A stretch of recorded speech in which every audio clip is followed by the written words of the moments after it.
Would you like to get updated with the latest episode of AnimeKouhai Tensura spoiler series? It's episode number 533, volume 18, chapter 4, part 6, entitled, Internal Struggles and Unexpected Allies Emerge Amidst the Battle. Support the channel and get access to both Tensura and solo leveling episodes, totaling 5 episodes each week from Monday to Friday. Check out her Patreon page if you get a chance. What's up guys, welcome to AnimeKouhai. If you'd like to help me out, please hit the like button and subscribe to my channel. Misha not only wanted to believe this, but she also accepted Yuki's justification. If so, she should believe her friends completely at this point rather than hesitating. Misha calmed down and turned to face Kondou. I express my gratitude to His Majesty Rudra for allowing me to meet you here. Oh? Lieutenant, right? The person who eliminated my attackers. I believed it would be difficult to face that many guys alone. That's how you want to handle this, I see.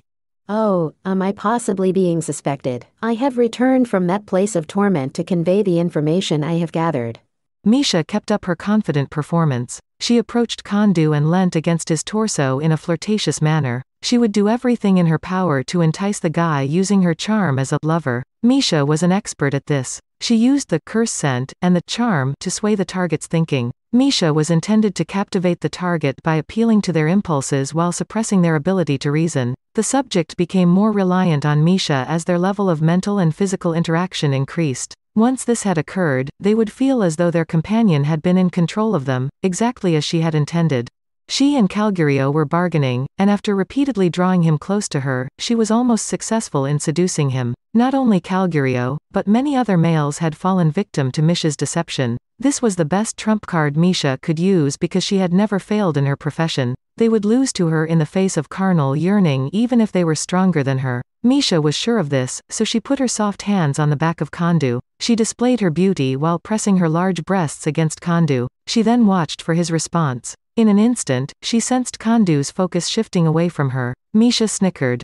I'm so glad. Although Kondou may appear serious, he is still a guy. She was pleasantly surprised by the reaction and believed she could make it work. Let's go somewhere more pleasant, alright? Maybe a more secluded location than this. She murmured softly while placing her lips close to Kondou's ear. Kondou's right hand appeared to be responding as a whisper of, okay, sounded in Misha's ear. It's going really well. The best thing for me to do is meet up with Damrata at our meeting spot. In the event that doesn't work out, I can make Kondou sleep with me and he will become my captive. That was the last thing Misha thought. A dry thump was heard. Misha collapsed to the ground. Her head's left side bled into the ground as bright crimson blood gushed from it. Kondou had secretly drawn his Nambu automatic pistol and held it in his palm. The gun that had shot Misha in the forehead was identified by the smoke coming from its muzzle. Kondou put the gun away and maintained his expression as if nothing had occurred. The data had been gathered beforehand. With the aid of his special ability, Decipherer, he was able to read the emotions and thoughts of any target he came into touch with. Even the fate of the Imperial soldiers that participated in the mission, as well as Misha's goal and Yuki's strategy. He figured out all this knowledge in less than a second. And even though he had read such crucial knowledge, his expression remained unchanged. While speaking in the shadows, he simply appeared disinterested. A military takeover? Foolish. Will you continue to act in this manner while claiming not to have deceived His Majesty? A man came from the shadows that ought to have remained unanswered. He approached the dead Misha instead of responding to Kondou's query. It was Damrata. Kondou, did you really have to murder her? If you had correctly trained her, this woman could have also been useful to you. No, there was not a possibility of that. At best, this lady would have been around the 37th position in the hierarchy. She would still have had a shot if she had been in the 10th rank, but His Majesty would have had no use for her. Despite my best efforts to render myself helpless, she was unable to breach my barriers. Kondou said coldly. When Damrata heard this, he shrugged. Without offering any further opposition, he concurred that if Kondou said it, it must be true. About Misha, his traveling partner, he only had conflicting emotions. Damrata put his hands on Misha's left side as he crouched down next to her. The wound was sealed by a soft glow. He closed Misha's eyelids and pushed back her protruding eyes. He then tried to restore some of her beauty by wiping the dirt from her cheeks. Damrata wanted to at least allow her to rest in peace despite his inability to bring the dead back to life. That's a waste of time. The corpse will be destroyed before nightfall if we leave her alone. Instead, respond to my query. I'm different from you. I can't put these things behind me as easily as you can. How foolish. It's you who's strange. How can you be so diligent in repressing your emotions at such a tender age? I have no emotions. It's as simple as that. Stupid. I've witnessed torment. I was rescued from that torment by His Majesty Rudra. I won't put up with it if you intend to be his adversary. I am a devoted servant of His Majesty. I would never turn my back on him. It's difficult to tell. Keep in mind that I now also have you in my palms. Your deeds must demonstrate your sincerity if you want my trust. Kondou then walked away without turning around. Before departing, Damrata also gave Misha's body a quick glance. In the capital, the darkness lasted all day. Still, there was work to be done. Following that, men from the Intelligence Bureau disposed of Misha's body without a trace. The capital was enveloped in darkness, and the entire event was concealed as if it had never occurred. Yuki gave the order, and Kigali moved at once. The execution of a coup required meticulous planning. That day, a message was sent out, and within a few days, the world's prominent figures had gathered. In Yuki's mansion in the city, close to 30 executives crammed. This time, they called upon those who had vowed unwavering allegiance to Yuki. About half of them were present because others, like Vega, were undercover in other corps and were unable to attend the conference. The actual coup plot had been in development for a considerable amount of time. The attendees of the meeting anticipated Yuki's remarks with a sense that the moment had finally arrived. They were all very competent individuals. They were all depending on their own strength to establish themselves in the military. Their allegiance to Emperor Rudra was non-existent from the start. Some of them even expressed excitement about starting a revolt in this nation. Guests from another world, interracial species with blood from other ethnicities, experimental subjects who had frequently been put through dreadful tests in an effort to gain strength. They had received top-notch adventurer training from Yuki. There were also slave combatants collected by Damrata and Majin guarded by Misha. They valued power and violence. The mixed corps adhered to this philosophy. There was a sizable meeting room up a staircase in a large atrium level. Just as everyone was settling into their seats, Yuki and Kigali entered the room. Hello, guys. Thank you for being here. Yuki smiled and greeted them in his customary cheerful tone. Tomorrow we have an appointment with Demon Lord Rimuru. I've instructed Misha to contact Damrata, and we'll discuss the details when he comes. This remark caused a commotion among the audience. We're not handling this alone, are we? The Demon Lord Ryamuru is sly and crafty. Can we rely on him? No, hold on.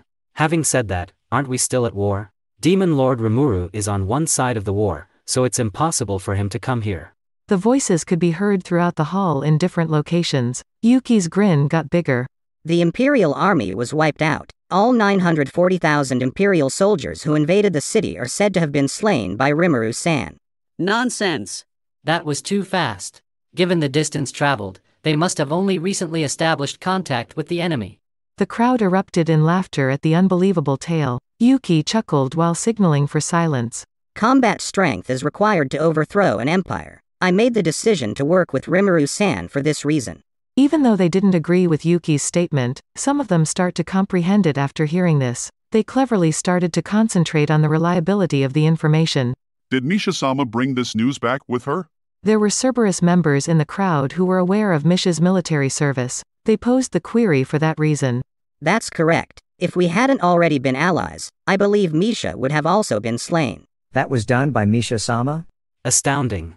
Even though Misha primarily operated secretly, she was a well-known figure and a perfect choice to serve as Cerberus leader. Everyone in this room earned their places in life entirely on their own, so they understand how to judge their peers fairly. Oddly, they had a lot of faith in Yuki because they knew he would never respect someone who was less capable. Well, in that situation, I'm happy about our alliance. Although I don't like it, I'm confident you had good reasons for keeping this a secret up until now, boss. There isn't really a big reason, but yes. It's just that Guy forced me to make a pledge after I lost to him. Guy? Are you sure it's Guy Crimson? Did you engage the Lord of Darkness in battle? You're too careless, boss. No way. I'm amazed you made it through. In a different way, the crowd was uproaring, but Yuki once more quieted them. I recognize that you have much to say, but I simply do not have the opportunity to elaborate. I'd rather talk about the plans for the conference tomorrow and how to move forward with the operation.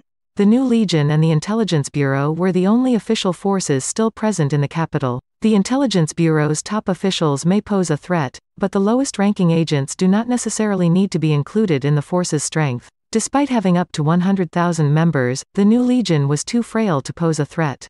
They were only troublesome because of their sheer numbers rather than because of their physical strength. In place of the police, about 20,000 other guards were stationed in the city, but their equipment was inferior to that of the military. The disparity in power between the military and the police was so vast that it was as if adults were dealing with children. They could only, at best, buy some more time. The Imperial Guardians, however, remained the Emperor's strongest force.